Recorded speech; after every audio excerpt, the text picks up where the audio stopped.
नमस्कार साथियों, स्वागत आप सबों का। सातवें चरण के अंतर्गत शिक्षकों की बहाली में सीटेट बीटेट अभ्यर्थियों का बहुत बड़ा योगदान है। आपको पता है कि सीटेट और बीटेट को लेकर के जो मसला बीएड और डीएलएड के डिग्री धारकों का है वो माननीय सुप्रीम कोर्ट में अभी चल भी रहा है। उस पर अंतिम फैसला नहीं आया है, लेकिन एक प्रयागराज से ये खबर है कि इलाहाबाद हाई कोर्ट का एक बड़ा फैसला आया है जिसमें कि सीटीईटी में बीएड धारक अभ्यर्थी जो है उनके परिणाम जारी करने पर रोक लगा दी गई है। 2022 के सीटेट की एग्जामिनेशन आपको पता है कंडक्ट भी हुई है और इस मुद्दे पर हम लोग बात करेंगे। और एक मुद्दा जो होगा हमारे बिहार के माननीय शिक्षा मंत्री प्रोफेसर चंद्रशेखर का होगा कि किस प्रकार से जो अखबारों ने प्रकाशित किया है वो मुद्दा वो कहाँ तक सही है और गलत है, इस पर निर्णय आपको लेना है। हम इन दोनों मुद्दों पर चर्चा करेंगे।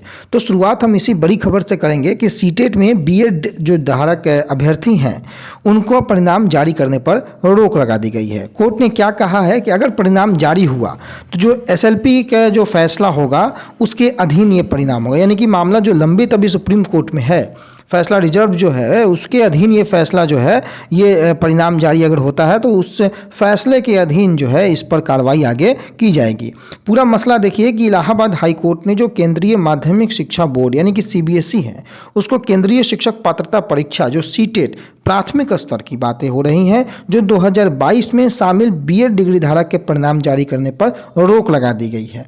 कोर्ट ने कहा है कि जो बीएड डिग्री धारक हैं उनके परिणाम सुप्रीम कोर्ट में दाखिल जो विशेष अनुमति याचिका के आदेश आने के बाद जारी किया जाए और यह विशेष याचिका के आदेश के अधीन होगा। अगर आदेश उनके फेवर में आता है तब तो सही है और अगर आदेश उनके अगेंस्ट आता है तो उसका सीधा प्रभाव जो है बीएड डिग्री धारकों पर पड़ेगा, क्योंकि बीएड और डीएलएड का मसला लंबित है, निर्णय नहीं आया है। कोई नहीं कह सकता है कि आखिर चिट किसकी होगी पट किसका होगा। इसलिए इंतजार पटना हाई कोर्ट हो या अन्य माननीय हाई कोर्टों के फैसले को जो चुनौती सुप्रीम कोर्ट में दी गई वहाँ पर यह फैसला अभी लंबित है और इस कारण से इलाहाबाद हाई कोर्ट ने यह आदेश दिया है। आदेश न्यायमूर्ति आशुतोष श्रीवास्तव ने प्रतीक मिश्रा और अन्य की याचिका पर दिया है। याचिका में जो सीटेट में बीएड डिग्री धारक के परिणाम जारी करने पर रोक लगाने की मांग की गई थी। याचिका की जो अधिवक्ता है तान्या पांडे, उन्होंने कोर्ट को बताया कि जो राजस्थान हाई कोर्ट ने national teachers counselling for education यानी कि एनसीटीई के 28 जून 2018 की जो नोटिफिकेशन है उसको रद्द कर दिया है।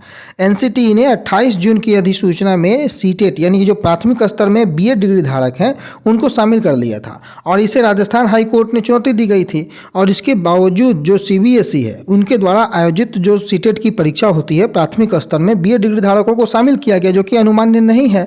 और यह भी कहा गया है कि जो एनसीटीई है राजस्थान हाई कोर्ट के आदेश को सुप्रीम कोर्ट में चुनौती दी गई है। सुप्रीम कोर्ट ने सुनवाई कर फैसला सुरक्षित रख लिया है, अभी फैसला आना बाकी है और अगर कोई भी निर्णय होता है तो ये कहीं ना कहीं उस फैसले के आने के बाद होना चाहिए।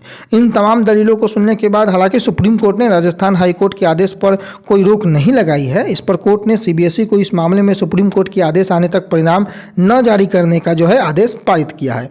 कुल मिलाकर अब जो परिणाम होगा वह एसएलपी के जो फैसला होगा उसी के अधीन होगा और उसके बाद जारी होगा, या तो अगर जारी कर दिया गया तो उस फैसले के पर जो है ये निर्भर करेगा और इसका सीधा परिणाम तमाम राज्यों के सीटेट डिग्री धारक अभ्यर्थी जो कि बीएड डिग्री धारक है उन पर पड़ने वाला है। तो ये एक बड़ी खबर है अभी के लिए जो तमाम शिक्षक अभ्यर्थी सातवें चरण में भी इंतजार करने वाले हैं। आपको पता है कि इस बार कई लोग जो हैं वो बीएड डिग्री धारक हैं जो कि सातवें चरण के सीटेट पास करने के बाद अप्लाई करने का इच्छुक है, इंतजार में है। तो एक झटका फिलहाल जो है उनके परिणाम जारी करने पर अंतिम फैसला माननीय सुप्रीम कोर्ट के जो फैसले होंगे उस पर ये निर्भर करता है। तो ये पहली जो बातें हैं वो हो गई।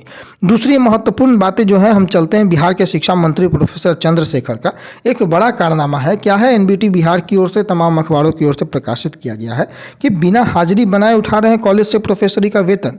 जी हाँ, पूरा मसला औरंगाबाद के, आपको पता है कि बिहार के औरंगाबाद के लिए गर्व की बात है कि यादव कॉलेज के प्रोफेसर आज बिहार के शिक्षा मंत्री के पद पर कार्यरत है।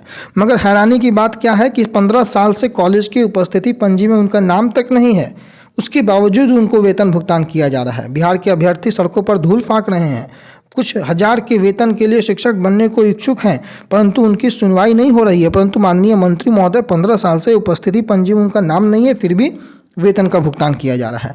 बिहार सरकार के शिक्षा मंत्री डॉक्टर चंद्रशेखर कुमार को जब ये नया विवाद उनको लेकर के सामने आया है, डॉक्टर चंद्रशेखर 2010 से मधेपुरा के सदर विधायक हैं, औरंगाबाद के रामलखन सिंह यादव कॉलेज के प्राणी विज्ञान विभाग के सहायक प्राध्यापक भी हैं और इस कॉलेज में वे 8 अक्टूबर 1985 से कार्यरत हैं और उनको 2026 में सेवानिवृत्त होना है। लेकिन सरकार के निर्देशानुसार वेतन भुगतान प्रोफेसर पद का भी किया जा रहा है। उपस्थिति पंजी में नाम न अंकित होने और उपस्थिति न दर्ज होने पर प्राचार्य ने बताया कि 15 वर्षों से उनकी हाजिरी नहीं बन पा रही है, फिर भी सरकार के फंड से उन्हें वेतन का भुगतान किया जा रहा है। वेतन भुगतान करना विभागीय आदेश है। वैसे फैसिलिटी के लाभ विधायकी क्षेत्र से ले ही रहे हैं और आर्थिक लाभ प्रोफेसर के पद से उठा रहे हैं। संविधान की जानकारों की माने तो ये बिल्कुल गलत है। प्रोफेसर चंद्रशेखर शिक्षा मंत्री के पद पर रहते हुए वेतन नहीं ले सकते हैं, इस पर सरकार को ध्यान देना चाहिए।